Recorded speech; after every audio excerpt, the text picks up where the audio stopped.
നമസ്കാരം. ഇൻഫർമേഷൻ മീഡിയയുടെ പുതിയൊരു വീഡിയോസിലേക്ക് എല്ലാ കൂട്ടുകാർക്കും ഒരിക്കൽ കൂടി സ്വാഗതം. പെൻഷനുമായി ബന്ധപ്പെട്ട കാര്യങ്ങളെക്കുറിച്ചാണ് നോക്കാൻ പോകുന്നത്. മെയ് മാസം മുതൽ പെൻഷൻ ലഭിക്കണമെങ്കിൽ ശ്രദ്ധിക്കേണ്ട കാര്യങ്ങളെക്കുറിച്ചെല്ലാം നോക്കാം. ഒരുപാട് ആളുകൾക്ക് മെയ് മാസം മുതൽ പെൻഷൻ ലഭിക്കാൻ സാധ്യതയില്ല. അതാരെല്ലാം ആണെന്ന് നോക്കാം. അതിനെക്കുറിച്ചെല്ലാം നോക്കുന്നതിന് മുമ്പായി ഇൻഫർമേഷൻ മീഡിയയുടെ വീഡിയോസ് നിങ്ങൾ ആദ്യമായിട്ടാണ് കാണുന്നതെങ്കിൽ ചാനൽ സബ്സ്ക്രൈബ് ചെയ്യാൻ മറക്കരുത്. നമ്മുടെ ചാനലിൽ ഒരു തരത്തിലുള്ള മത രാഷ്ട്രീയ കാര്യങ്ങളും വരുന്നതല്ല. ഗവൺമെൻറ് ലഭിക്കുന്ന സേവനങ്ങൾ, ആനുകൂല്യങ്ങൾ, അറിയിപ്പുകൾ എന്നിവയെക്കുറിച്ച് മാത്രമാണ് വീഡിയോസ് വരുന്നത്. ശ്രദ്ധിക്കുക, ഗവൺമെൻറ് സേവനങ്ങൾ എപ്പോൾ വേണമെങ്കിലും പുതിയ മാറ്റങ്ങൾ വരാം. ഏറ്റവും പുതിയ അറിയിപ്പുകൾ ലഭിക്കാൻ ചാനൽ സബ്സ്ക്രൈബ് ചെയ്ത് മറ്റു കൂട്ടുകാരിലേക്ക് ഷെയർ ചെയ്ത് കൊടുക്കുക. നമുക്കറിയാം, നമ്മുടെ പെൻഷൻ സംബന്ധമായിട്ടുള്ള എല്ലാ കാര്യങ്ങളും ഇപ്പോൾ ഓൺലൈൻ വഴിയാണ് നടക്കുന്നത്. അതിനായി ഒരു പെൻഷൻ പോർട്ടൽ തന്നെ നമുക്കുണ്ട്.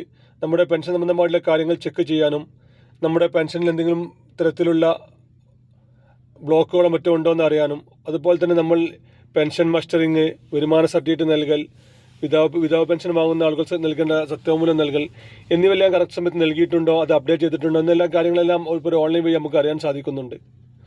അതുകൊണ്ട് തന്നെ സർക്കാർ പറഞ്ഞ ചെറിയ ചെറിയ കാര്യങ്ങൾ നമ്മൾ ചെയ്തിട്ടില്ല എന്നുണ്ടെങ്കിൽ പിന്നീട് നമുക്ക് പെൻഷൻ ലഭിക്കുന്നില്ല, അവരുടെ പെൻഷൻ മുടങ്ങുകയാണ്.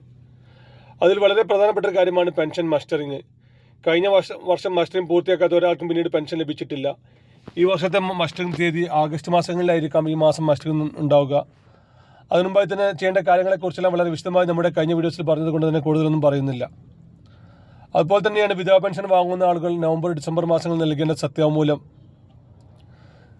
ജസ്റ്റ് ഒരു സത്യവാങ്മൂലം നൽകേണ്ട ആവശ്യം മാത്രമാണ് ആ സമയങ്ങളിലുള്ളത്. നമ്മൾ പുനർവിവാഹിതയായിട്ടില്ല എന്നുള്ള സത്യവാങ്മൂലം നൽകിയാൽ മതി.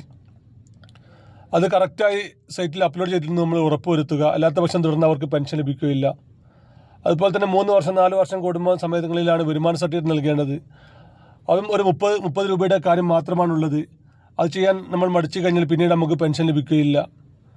അതുപോലെ തന്നെ ഒന്നിൽ കൂടുതൽ വീടുകളുള്ള ആളുകൾ, 2000 സ്ക്വയർ ഫീറ്റ് വീട്ടിൽ താമസിക്കുന്ന ആളുകൾ, കുടുംബത്തിൽ 4 ചക്ര വാഹനമുള്ള ആളുകൾ, 1 ഏക്കറിന് മേലെ ഭൂമിയുള്ള ആളുകൾ, അങ്ങനെ പലരും പല കാരണങ്ങൾ കൊണ്ടും പെൻഷനിൽ നിന്നും പുറത്താകുന്നുണ്ട്. ഇങ്ങനെയുള്ള ആളുകൾ പെൻഷൻ പോർട്ടൽ ജസ്റ്റ് ഒന്ന് ചെക്ക് ചെയ്യുക. ഓരോ മാസം പെൻഷൻ ലഭിച്ചു കഴിഞ്ഞാൽ ജസ്റ്റ് ഒന്ന് പെൻഷൻ പോർട്ടൽ ചെക്ക് ചെയ്യുക. അതിൽ നമുക്ക് നമ്മുടെ പെൻഷൻ ആക്റ്റീവാണോ, അതുപോലെ തന്നെ ഇനി എന്തെങ്കിലും കാര്യങ്ങൾ ചെയ്യേണ്ടതുണ്ടോ, അതുപോലെ തന്നെ നമുക്ക് ലഭിച്ച പെൻഷൻ ഏത് മാസത്തേതാണ്, ഇനി എത്ര മാസത്തെ പെൻഷൻ കുടിശ്ശിക ലഭിക്കാനുണ്ട് എന്നതിനെ കുറിച്ച് വളരെ വിശദമായി തന്നെ ആ ഒരു പോർട്ടൽ നമുക്ക് ചെക്ക് ചെയ്യാൻ സാധിക്കും. നമ്മുടെ മൊബൈൽ ഫോൺ ഉപയോഗിച്ച് തന്നെ നമുക്ക് ചെക്ക് ചെയ്യാൻ സാധിക്കുന്ന കാര്യമാണത്.